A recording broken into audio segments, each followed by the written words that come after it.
السلام علیکم ورحمۃ اللہ۔ الحمدللہ، ایمان کے 6 ارکان ہیں، یہ تو پچھلے درس میں سن چکے ہیں آپ نا۔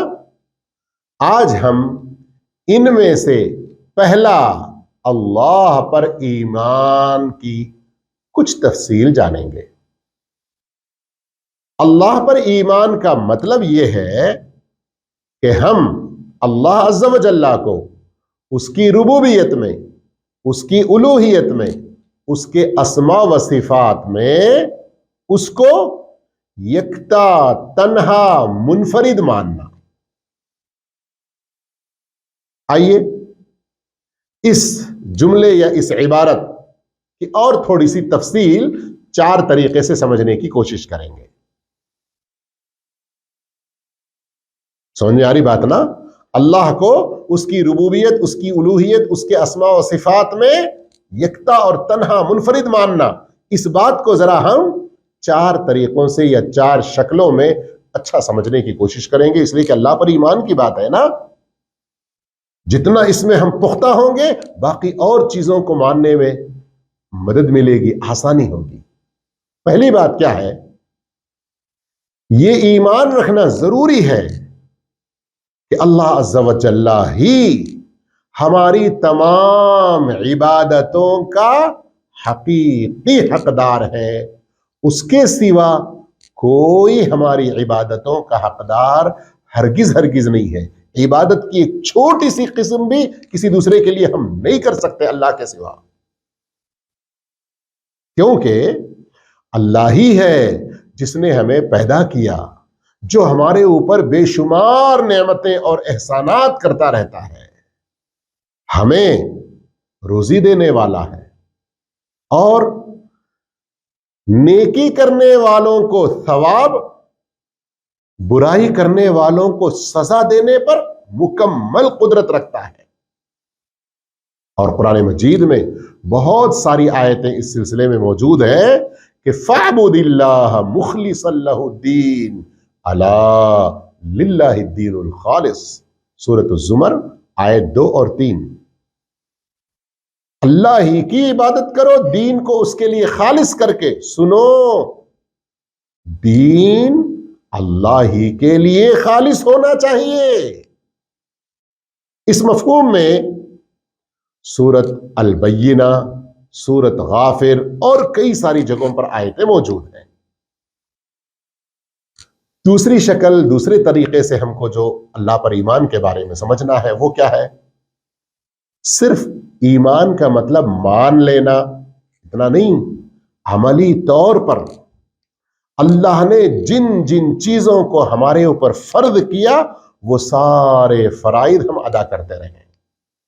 ان میں خاص طور پر 5 باتیں جن کو ہم ارکان اسلام کہتے ہیں: لا الہ الا اللہ محمد رسول اللہ کی گواہی دینا، 5 وقت نماز ادا کرنا، زکوٰۃ ادا کرنا، رمضان کے روزے رکھنا اور حج کرنا۔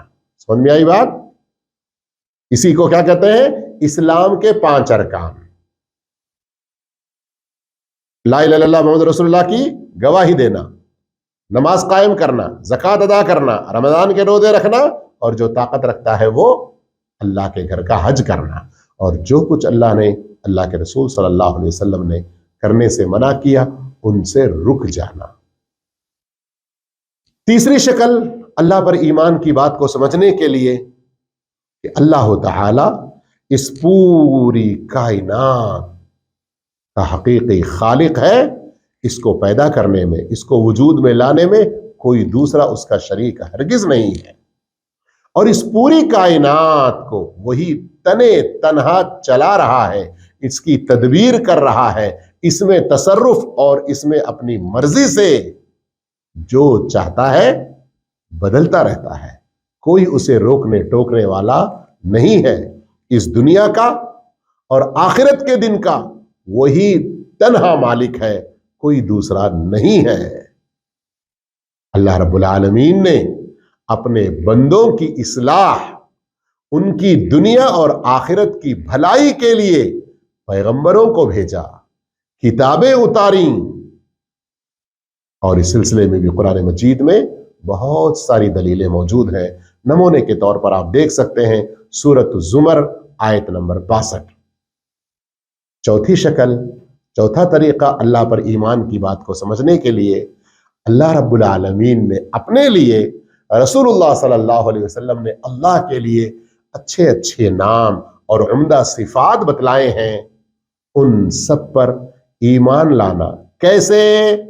بغیر تحریف کے، یعنی اس کے معنی میں کوئی رد و بدل کیے بغیر، بغیر تعطیل کے، یعنی اس کے معنی کا انکار کیے بغیر، بغیر تکییف کے، یعنی کوئی شکل اور کیفیت بتائے بغیر، اور اسی طرح سے بغیر تمثیل، اس کی کوئی مثال دیے بغیر، اور اللہ کے ناموں کا جو تقاضا ہے ان کو بھی ہم اچھی طرح سے مانیں، اللہ ہی کے ناموں کے ذریعے اللہ سے دعائیں کریں، اللہ کے نام اور اس کی صفات کو مانتے ہوئے ان میں سے کسی صفت کو اس کے بندوں میں ویسے ہی ماننا جیسے اللہ کے لیے مانتے ہیں، یہ بہت خطرناک بات ہوگی۔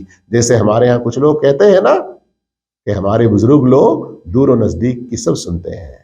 ہمارے بزرگ ابھی ہم وہ دیکھ رہے ہیں اپنی قبر میں رہ کر کہ ہم کیا کر رہے ہیں۔ نعوذ باللہ، استغفر اللہ، استغفر اللہ، یہ اللہ کی شان میں گستاخی ہے۔ اللہ رب العالمین نے سورۃ الشورى آیت نمبر 11 میں فرمایا لیس کمثلہ شیء وہو السمیع البصیر، اللہ کی طرح کوئی اس کی مثال نہیں ہے، وہ سننے اور دیکھنے والا ہے۔